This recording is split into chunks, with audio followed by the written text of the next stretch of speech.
La ville de Bouillante est sous le choc. Un jeune Guadeloupéen originaire de la commune a été tué à coups de machette à Clermont-Ferrand. Reportage dès l'ouverture de cette édition avec Linda Kayarsi. Les premiers titans ont pris la direction de la sucrerie Gardel. Malgré l'échec des NAO, la campagne a bien démarré ce matin. Reportage d'Yvan Lemar au cœur de l'activité de coupe et de Karen Diama à Gardel. Elles sont au collège mais sur le point de devenir mères. Les grossesses précoces sont une réalité dans l'archipel. L'enquête d'ATV Guadeloupe sur ce phénomène de société que le rectorat tente de dissimuler. Bonsoir, j'aurais aimé vous dire que je suis ravie de tourner avec vous les pages de votre journal, mais malheureusement, c'est par un drame que nous ouvrons celui-ci. À Clermont-Ferrand, un jeune Guadeloupéen de 35 ans a été assassiné à coups de machette lors d'une soirée entre amis ce week-end dernier. Un autre Guadeloupéen, suspecté d'être l'auteur de ce crime, a été déféré au parquet de Clermont-Ferrand. Dans sa commune d'origine, à Bouillante, c'est le choc. Reportage Linda Kayarsi. Un silence qui en dit long sur la souffrance de la famille Nolin. Le week-end dernier, Cédric, fils aîné de cette fratrie, a été tué à coups de machette à Clermont-Ferrand. Le jeune Bouillantais, âgé de 35 ans, se trouvait avec des amis dans une soirée arrosée, au cours de laquelle une bagarre aurait éclaté pour un motif futile. Cédric, c'était quelqu'un de bien avant tout. C'était bien, c'était un monde, mais c'est qui écoutait. C'est qui comprend nous, qui écoute, qui conseille. Et voilà. Il tenait un petit peu mauvais côté, contre tout le monde. Tout le monde est mauvais côté. Mais ce n'est pas un monde qui était méchant. Mais c'était pas un monde qui est méchant. Cédric Nolin, grièvement blessé, a été transporté en voiture jusqu'au CHU Estin de Clermont-Ferrand et déposé devant les urgences. Il succombera à ses blessures quelques heures plus tard. Surtout en condition là, ils abandonné là. Ça, c'est vrai. Ça c'est ton immunité serviable. Tout le monde a été la paix de ça. C'est dit me rendre service. Je ne sais pas ça pour que je fasse ça, mais c'est diction de ça. Non, c'était pour moi que moi c'est maman c'est dit mais non. Non, je peux pas, je trouve pas les mots pour vous expliquer ça. Passionné de musique, cela faisait près de 8 ans que le jeune Bouillantais avait quitté son île natale pour l'Hexagone. Il travaillait en intérim dans une entreprise de climatisation. Aujourd'hui, la famille Nolin attend le corps de Cédric pour commencer à faire son deuil. Un deuil partagé par les habitants du quartier, par la commune de Bouillante tout entière. Des dimanches, je crois, on les a rencontrés pour leur dire ben voilà, on va essayer de les accompagner, puisqu'en plus c'est une famille à revenu très modeste. Donc ils souhaitent rapatrier le corps, donc c'est un coût. Donc on essaie de voir avec les moyens financiers de la ville et puis les quelques partenaires qu'on pourrait retrouver, que ce soit la région, le département ou la communauté d'agglomération du Sud-Bastère. Il faudrait que les élus nous arrivent à nous mobiliser et à trouver des solutions, en tout cas à réfléchir sur la manière d'endiguer la violence pour qu'elle soit moins prégnante et puis surtout qu'on évite que ce soit en Guadeloupe ou ailleurs à de tels drames. Le meurtrier présumé, un jeune Guadeloupéen de 26 ans et ami de la victime, a été mis en examen pour homicide volontaire et placé en détention provisoire. Il s'était rendu de lui-même au commissariat de Clermont-Ferrand dimanche dernier. La campagne sucrière a commencé officiellement aujourd'hui. Partout en Guadeloupe, les machines se sont lancées à l'assaut des cannes. Yvan Lemar s'est levé aux aurores pour vous rapporter les premières images de cette récolte 2016. Voyons son reportage. La coupe de la canne, un moment important pour les planteurs après une année pleine de difficultés. Cette année, je crois que ce sera assez difficile au niveau rendement, parce que vu la sécheresse qu'on a subie l'année dernière, ça a eu beaucoup de répercussions sur la croissance des cannes. Et qui dit croissance, du rendement. Bon, cette année, je ne sais pas, on va voir ce qu'on a perdu en rendement, si on peut le rattraper sur la richesse. Bon, c'est là que je m'appuie un peu pour pouvoir compenser mes revenus. Avant la récolte, l'ordre de coupe des parcelles a été prédéfini. Il y a ce qu'on appelle le planning de coupe. Alors dans l'ordre de coupe, on a en premier viennent ce qu'on appelle les grandes cultures, c'est-à-dire c'est des cannes, des plantations de N-2 qui ont 12-18 mois, qui n'ont pas pu être coupées l'année précédente parce qu'elles étaient trop jeunes.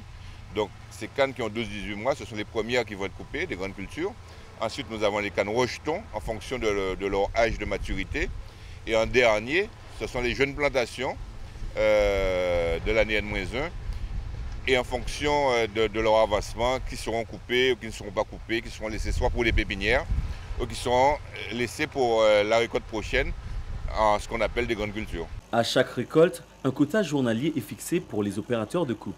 Dans le bassin Nord Grande Terre, nous avons environ 6 opérateurs qui travaillent sur des quotas journaliers en fonction du nombre de leur liste de clients ou d'adhérents si nous avons face à notre CUMA. Donc en fonction de la taille de cette liste, il y a un quota journalier qui est donné, 150 tonnes ou 180 tonnes ou 200 pour les plus grosses listes. Et donc chaque chantier doit couper le quota journalier qui lui est communiqué par la sucrerie. La coupe de la canne peut se faire mécaniquement ou manuellement selon la situation géographique de la parcelle. Nord Grande Terre, c'est un bassin qui est entièrement mécanisé à plus de 99%. Pour vous prendre un ordre de grandeur et d'exemple, l'an dernier, le bassin a envoyé 150 000 tonnes de canne à la sucrerie de Gardel. Sur ces 150 000 tonnes de canne, il n'y en avait que 1700 qui ont été coupées manuellement. Donc ça représente une très petite partie du volume de canne récoltée.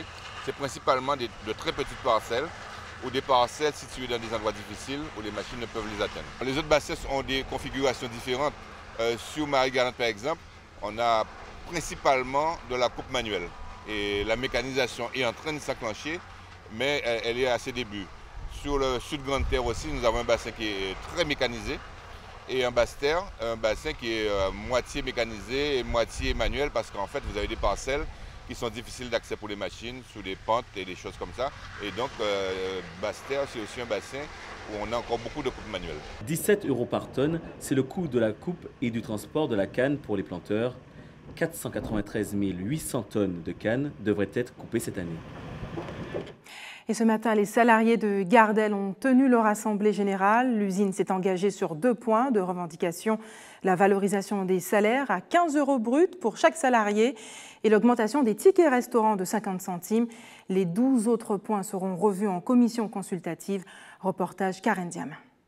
Effectivement, nous avons dit que le vote n'a pas démarré.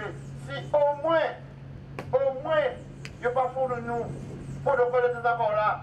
Pour nous faire savoir, quand ils ont marqué en l'air, pour nous savoir qu'avec le protocole de désaccord là, ça, c'est assez ou pas ça.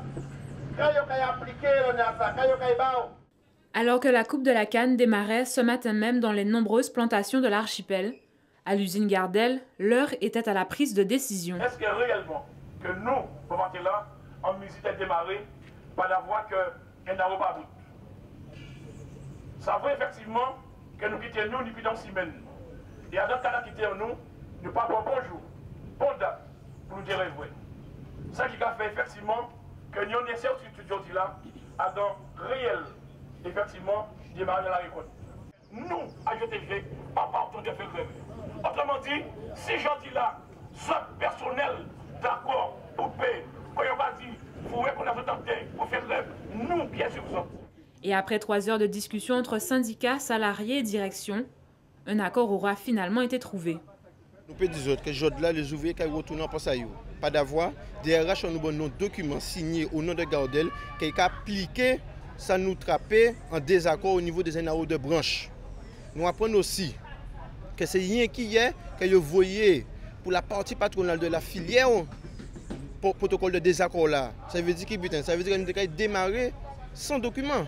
Nous avons démarré sans désaccord, sans accord parcelle, sans rien.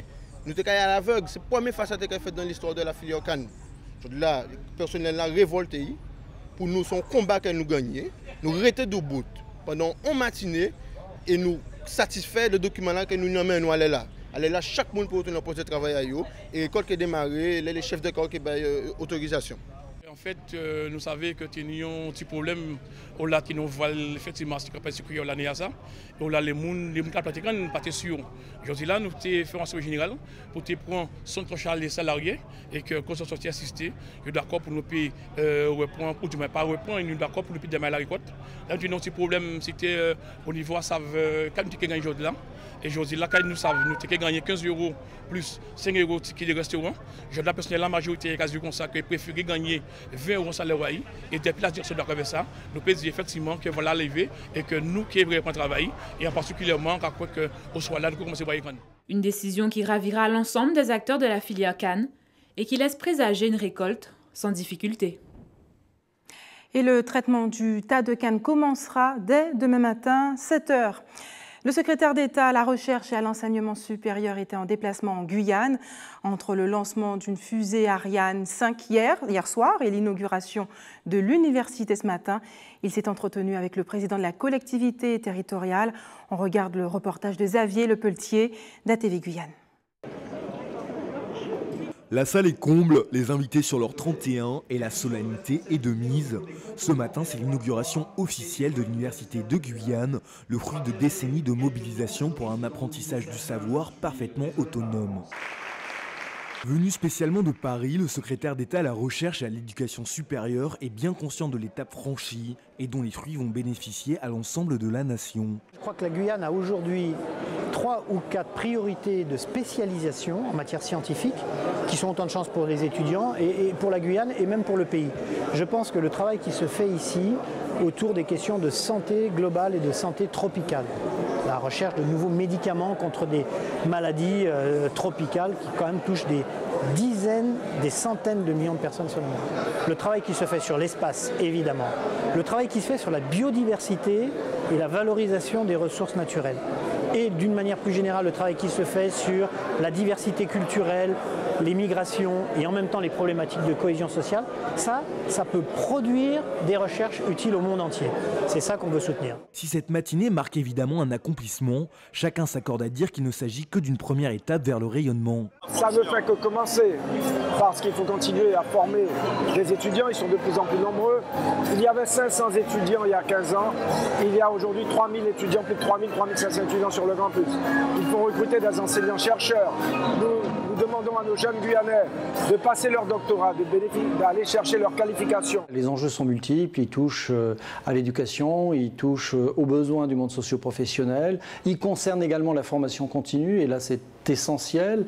Il va falloir monter en compétences en Guyane et notre Institut universitaire de formation continue, en partenariat avec l'OPRF en particulier, eh bien, aura des propositions intéressantes à faire pour le territoire. Entre les découpes de rubans, les dévoilements de plaques et les arbres plantés, le protocole n'est qu'à peine perturbé lorsque des syndicalistes sortent une banderole contre la loi travail. On s'est battu pour l'Université de Guyane, on était fiers aujourd'hui de pouvoir l'inaugurer et la raison pour laquelle on s'est battu, c'était permettre à la jeunesse guyanaise d'avoir accès aux études supérieures en restant au pays. Bon, aujourd'hui, ce qu'on dit, c'est une fois qu'on sort avec un diplôme, quel est le dessein des étudiants? Se retrouver chômeur, se retrouver précaire à vie, avec plus aucun contrat, plus aucun droit en tant que salarié, ou pouvoir se projeter dans l'avenir en bénéficiant de conditions de travail qui soient décentes. Désormais une véritable entité à part entière, il ne reste plus à l'Université de Guyane que de savoir se vendre pour séduire les chercheurs internationaux. Le département, l'État et la région se sont réunis depuis cet après-midi à l'hôtel de région pour tenter d'harmoniser leur position sur les grands dossiers du moment. Il s'agit de la question de l'eau, du traitement des déchets, de la violence et des incivilités.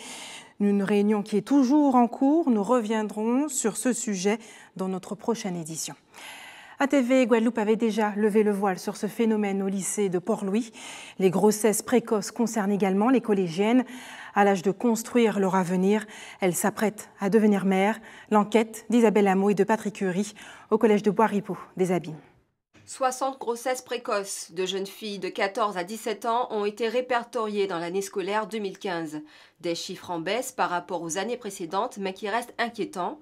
Une question sans réponse quand elle est posée au rectorat. Pourtant, le problème existe bien dans certains établissements. Pour confirmer, nous sommes allés poser la question à des collégiens. Une petite fille de 6e, c'est la première fois qu'elle venait dans l'établissement? Bon, elle vient d'arriver. Ça c'est pas ça nettoyant. Non. Elle a fait ses affaires en dehors pour elle. Enceinte. Je sais qu'il y avait eu au moins 2 cas quand j'étais en 6e et là je suis en 3e. Elles sont en 3e et 4e, mais elles ont un gros ventre ou alors c'est des rumeurs qui courent? Non, elles n'ont pas un gros ventre, mais ça commence. Quand ils vont avoir un gros ventre, généralement ils viennent pas en vacances. Sur le plan médical, la grossesse précoce peut poser certains problèmes de prématurité ou de croissance à surveiller chez le nouveau-né. Comme l'utérus n'est pas encore bien étoffé, bien développé, le risque pour ces grossesses-là, c'est souvent des avortements, voire des avortements tardifs ou des accouchements prématurés. Parce que l'utérus n'est pas étoffé, n'est pas prêt à recevoir une grossesse de mener à terme jusqu'à 9 mois. Un utérus, c'est un muscle, ça s'étoffe au cours de la vie avec la progestérone, avec les cycles qui se mettent en place, qui forment, qui étoffent, qui donnent plus de muscles à ce muscle utérin. Et une femme devient à son summum lorsque l'adolescence se termine pratiquement, pour faire un enfant dans de bonnes conditions. Maintenant, toutes les déformations qui se font au niveau de l'enfant ne sont vraiment pas attendues et ça peut poser des problèmes psychologiques chez cet enfant.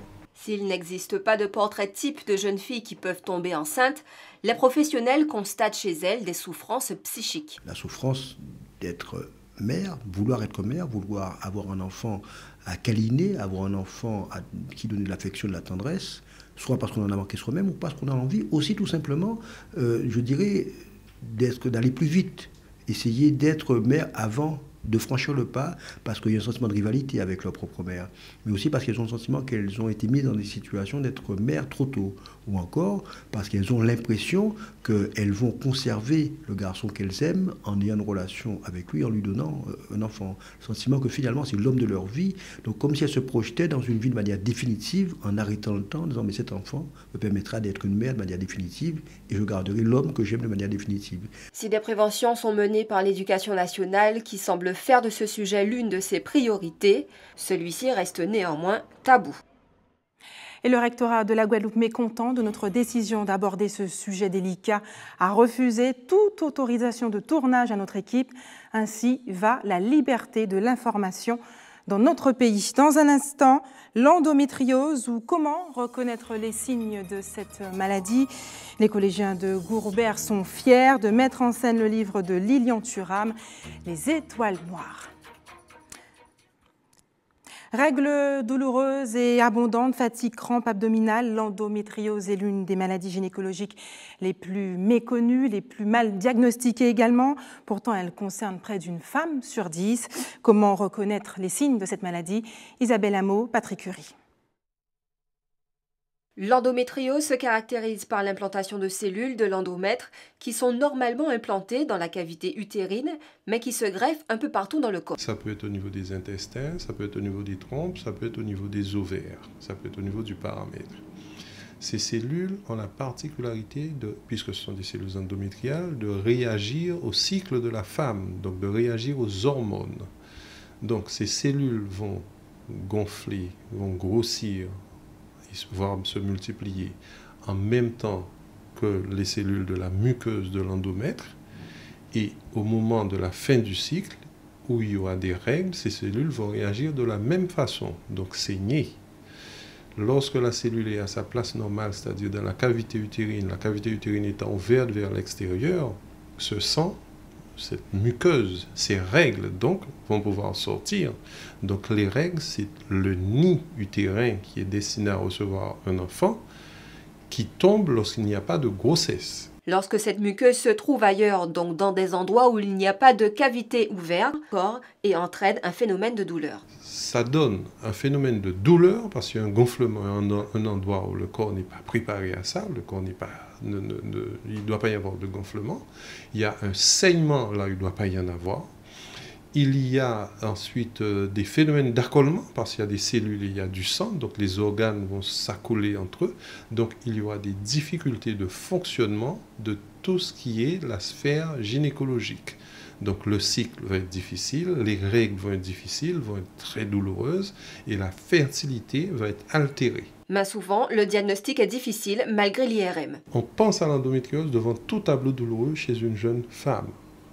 On pense à l'endométriose surtout lorsque ce sont les règles et surtout lorsque ce sont les derniers jours des règles qui font mal. Mais parfois, on a tout à fait l'inverse. On a des règles douloureuses dès le début, voire même avant les règles, et encore après les règles. Donc, tous ces tableaux, on pense à l'endométriose, mais on peut faire des échos, des examens et ne rien trouver. Une maladie trouvée très tôt ou alors très tard, qui a aussi une particularité de s'améliorer avec le temps. Très souvent, après la quarantaine, comme il y a moins d'hormones, il y a donc moins de vie à ces lésions endométriosiques, on voit une amélioration.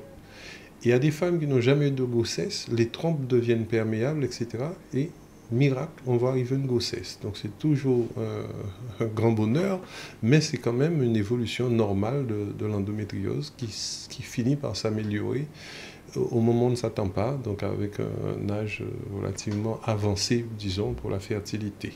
L'endométriose, une maladie qui ne signifie pas infertilité, et selon le spécialiste, il est préférable d'envisager une grossesse avant 30 ans. On compterait environ 13 millions de célibataires en France, Guadeloupe compris, selon l'INSEE. Certains par choix, d'autres sauteront le pas pour se marier un jour. Pour les aider à mieux organiser cet événement, le Salon du mariage ouvrira ses portes vendredi prochain au WTC de Jarry. Et vous, auriez-vous le courage de dire non, voire de vous enfuir le jour de votre mariage si vous changez d'avis? Nathalie Dinan et Moïse Dexter vous ont posé la question. Voici vos commentaires. Non, je ne pourrais pas dire ça.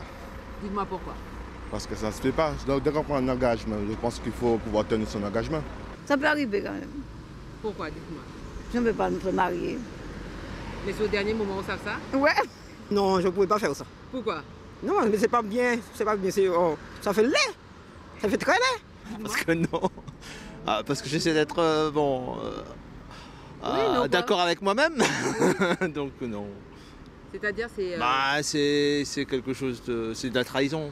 Moi, c'est le respect, je ne peux pas. Non, je ne peux pas faire ça. De plus, je suis chrétienne, je ne peux pas faire ça. Ah, ça peut arriver. Au moment, tout le temps, après ça, tout a changé.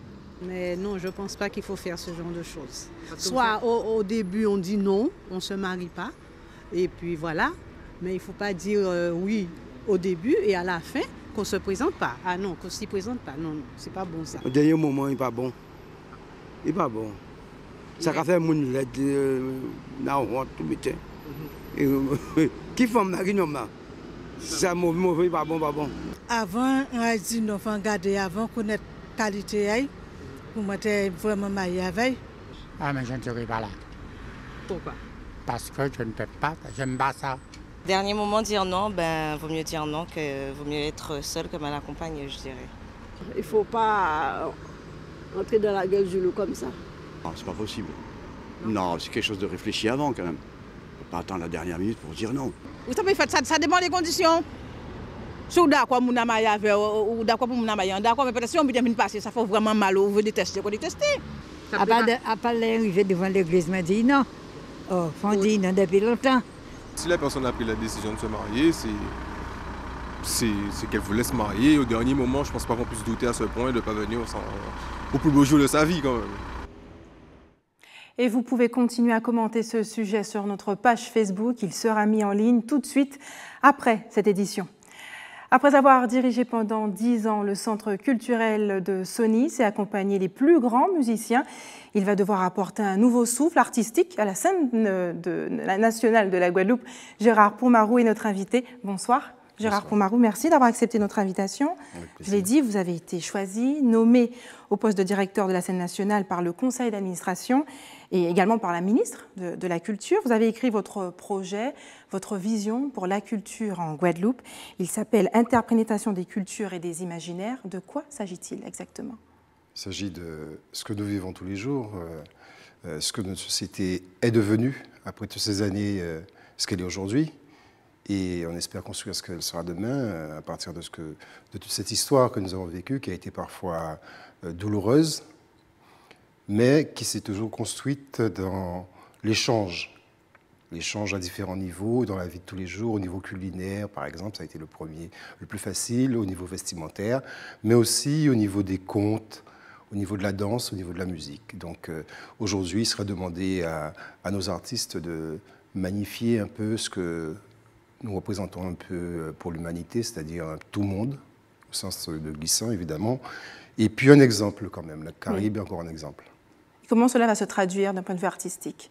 D'un point de vue artistique, ça, justement, ce seront les artistes, ce seront à eux de réfléchir complètement à cette chose, mais n'empêche que cette scène nationale, ce label scène nationale impose un cahier des charges qui est très précis, et les commandes qui seront faites répondront déjà à une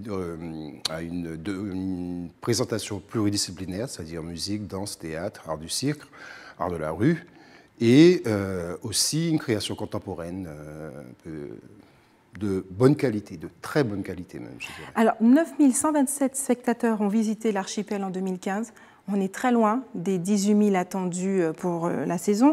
Comment expliquez-vous ce désintérêt pour cette structure et comment allez-vous mettre en place une politique pour accroître l'attractivité de l'archipel en Guadeloupe? Alors, ce qu'il y a d'important, c'est que cette notion de culture, surtout en Occident, il y a différents paliers, on peut parler des cultures. En fait, ce qu'il y a, c'est que nous vivons, nous, assez souvent, la culture au quotidien.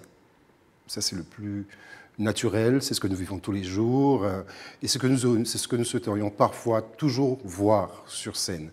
Ce que j'appelle la culture au quotidien, c'est le fait de magnifier nos rapports de tous les jours à travers l'humour, à travers la danse, et surtout à travers la tradition. Pour amener le public à la culture contemporaine, c'est très simple. Il faut qu'il désacralise l'espace, le lieu, parce que nous sommes tout à fait en mesure de comprendre et d'apprécier, de sentir et de ressentir ce qu'on appelle l'art contemporain. Maintenant, il s'agit pour nous de casser les barrières et aussi aux artistes d'inciter les publics à venir découvrir des créations qui peuvent paraître parfois. Certains disent que l'archipel est beaucoup trop élitiste. Qu'est-ce que vous en pensez? Ça arrive, ça peut arriver, c'est une vision de l'esprit. C'est une vision de l'esprit parce que... Faudrait-il introduire une culture populaire justement pour attirer les Guadeloupéens, qu'ils s'approprient véritablement ce lieu? Même toutes les cultures sont populaires, même la culture élitiste, ce qu'on appelle la culture élitiste. Le tout, c'est plutôt l'inverse, c'était déjà de, comme je le disais, désacraliser, simplifier le regard, aller vers la population, et surtout leur présenter des sujets qui leur parlent. C'est-à-dire que quand je parle d'interprétation des cultures et des imaginaires, forcément nous recevrons des artistes et nos artistes rencontreront des artistes de tous les pays qui sont déjà présents au niveau culturel sur notre territoire, et puis sur la Caraïbe en général d'ailleurs. Et puis surtout, comment dire, arriver à rendre les choses beaucoup plus simples, par exemple en leur présentant, en leur expliquant pourquoi des gestes se traduisent d'une certaine façon, autre que de la façon traditionnelle. Et c'est simplement la question de la création, ça c'est le travail des artistes. Aurez-vous les moyens financiers de mettre en place cette politique culturelle? Je ferai avec ce que j'ai, bien évidemment. Mais ceci étant, un élément important... Savez-vous déjà quel est le budget qui vous sera attribué? Ça c'est plutôt le revers. Ça se passe en coulisses, comme pour vous, dans votre métier. Ce qui est important à savoir, c'est que pour aller plus loin, l'archipel ne peut pas faire tout seul, toute seule. La scène nationale, toute seule. Nous espérons pouvoir avoir une certaine mutualisation des moyens, surtout sur l'ensemble du territoire, car en fait, cette structure est amenée à rayonner. Justement, comment articuler une politique mise en place avec l'État et le département en même temps, mutualiser ses moyens? Il suffit de s'entendre sur un certain nombre de projets, un certain nombre d'objectifs, comme ça se fait dans tous les secteurs. Ce qu'il y a d'important, c'est que plutôt qu'on y voit l'intérêt déjà en termes de cohésion sociale, en termes de développement économique, et aussi en tant que mieux vivre ensemble, car nous en avons bien besoin malheureusement. L'archipel fêtera cette année ses 20 ans d'existence. Avez-vous déjà programmé quelque chose? Des manifestations sont à venir? Ça tombe sur moi, c'est un honneur. En même temps, c'est peut-être quelque chose de très lourd. Un grand défi. Un grand défi. Déjà rendre hommage aux deux projets précédents des deux directeurs et de la directrice précédente, Clarita Lafleur, et du directeur avant moi, José Plia, au conseil d'administration.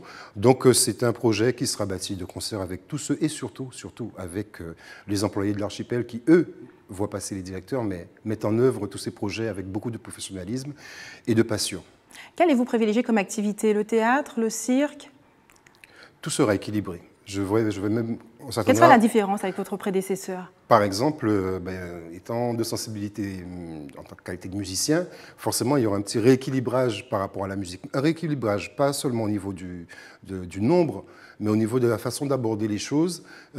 C'est-à-dire que la musique doit être abordée aussi en termes de formation et d'accompagnement, comme l'est le théâtre, et en termes d'explication. Et surtout la musique d'aujourd'hui, avec ces jeunes musiciens que nous... Vous avez intégré l'idée justement d'attirer les Guadeloupéens, de plaire au public guadeloupéen? Écoutez, ce qui est important dans le secteur, il ne s'agit pas de plaire ou de ne pas plaire tout de suite. Mais il faut faire des entrées. Il faut faire les entrées. Il faut qu'on comprenne que même parfois, quand on est déçu, d'une prestation, c'est toujours un gain, parce qu'on cherchera à savoir pourquoi on a été déçu et expliquer à l'artiste pourquoi, plus que d'avoir une critique comme ça, parce qu'on n'aime pas sa tête, de dire, voilà, je n'aime pas votre travail pour telle et telle raison, par rapport à tel autre artiste que je préfère pour telle et telle sensibilité. Ceci étant, une consommation, enfin une soirée culturelle n'est jamais perdue, Gérard Poumarou, vous avez dirigé le centre culturel Sonis pendant 10 ans. Que deviendra Sonis sans Poumarou? Sonis continue, j'espère en tout cas, avec autant de détermination, continuera son chemin.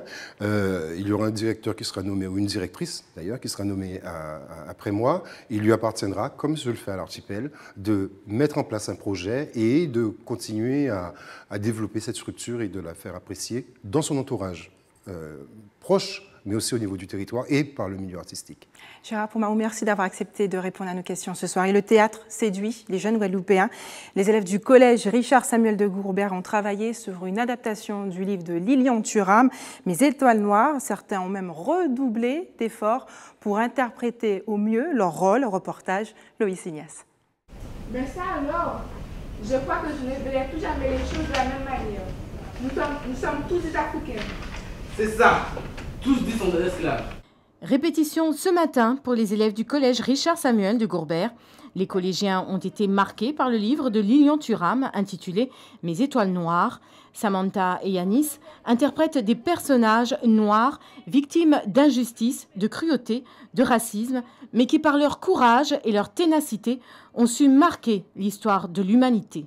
Je joue plusieurs personnages comme Lucie, Rosa Parks, la reine Zinga et l'élève. Rosa Parks, elle a été victime du racisme parce qu'elle ne voulait pas laisser sa place à un blanc dans un bus et qu'elle a été jugée. De nos jours, dans toutes les écoles, que ce soit de la maternelle au lycée, tout le monde en avait déjà vécu des signes de racisme. Comme moi, je ne veux pas m'asseoir à côté de toi parce que tu as une couleur de peau. Et notre message, c'est de faire parce que c'est pas ce qui est à l'extérieur qui compte, mais ce qui est à l'intérieur. Les équipes pédagogiques et artistiques ont appris aux élèves à acquérir plus d'assurance. Pour bon nombre d'entre eux, le théâtre est un véritable exutoire. On a Sinaï qui est très imprégné par Tupac et on sent qu'il a vraiment fait une recherche dessus et qu'il est même un peu timide parce qu'il se dit s'il propose ça, est-ce que c'est pas un peu manquer de respect à Tupac? Donc il est vraiment très imprégné. On a aussi Billy, donc qui incarne Billie Holiday, donc elle chante, elle était très timide à la base, elle ne voulait pas chanter et tout, et maintenant elle tient, elle chauffe sa voix, donc ils sont vraiment très imprégnés, et là on a eu des réflexions dans le sens où, oui, mais ce sont des personnages très qui ont marqué l'histoire et tout, il y a un respect, il faut les faire, il faut les faire avec crédibilité. Durant ce projet pédagogique qui a débuté en 2012, les élèves ont eu l'occasion de rencontrer des artistes, des écrivains, des comédiens, une expérience enrichissante qui s'est ressentie sur les résultats scolaires. En plus du théâtre, les élèves ont fait une formation en kinésiologie. Donc là, il s'agissait de travailler sur leur propre corps, leur respiration, leur concentration. Lucie. Depuis 4 années, on a une amélioration réellement des performances des élèves. Donc des élèves qui étaient au départ en difficulté, qui se retrouvent aujourd'hui avec un niveau scolaire qui est correct. La classe part en tournée à Paris le 13 mars prochain et à leur retour, les élèves présenteront leur pièce de théâtre à l'Archipel le 19 mai en présence de Lilian Thuram. Quelques informations pratiques avant de refermer cette édition. La ville de Pointe-à-Pitre sera touchée par des coupures d'électricité demain matin ainsi que les villes du Moule. Bemao et Petit-Bourg, des coupures qui auront lieu pendant la matinée. Et la distribution de l'eau potable sera perturbée sur la commune de Goyave, aujourd'hui avec un retour à la normale prévu normalement en fin de soirée. Et la commune du Gosier, la reprise de la redistribution de l'eau est prévue ce soir également, après des coupures provoquées par des travaux sur le réseau de Grande Ravine-Tombeau. Et enfin, vendredi prochain, à 18h30, l'association Bâtir vous propose une conférence-débat sur le thème du Zika à l'antenne de la CCIIG à Basse-Terre, avec la présence d'agents de l'ARS et un spécialiste en maladies infectieuses. C'est la fin de cette édition locale et régionale. Dans un instant, questions directes présentées par Eddie Planté.